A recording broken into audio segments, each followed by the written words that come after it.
J'ai eu l'impression ces derniers jours que vous preniez vos distances avec Donald Trump, notamment sur sa politique étrangère. Vous pensez qu'il fait fausse route, notamment sur la Corée du Nord? J'avais déjà analysé il y a quelque temps des choses qui n'allaient pas dans le bon sens.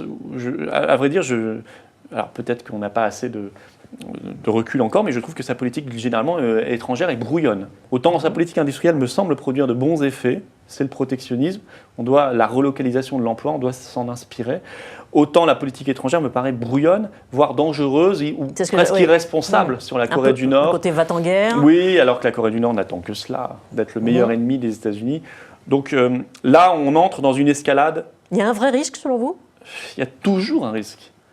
On avait l'impression que c'était un peu que la force de dissuasion faisait justement que le risque oui, était, bien sûr, on peut le proche voir. De zéro. On peut voir la force de dissuasion comme justement une condition de la paix. Elle est faite pour ça. Et on se dit, quand on regarde la guerre froide, on a quand même traversé la guerre froide sans que finalement qu'il y ait eu, alors même si ça a été très chaud à certains moments, à Cuba et d'autres, finalement on a évité cela et peut-être même que ça a permis la paix.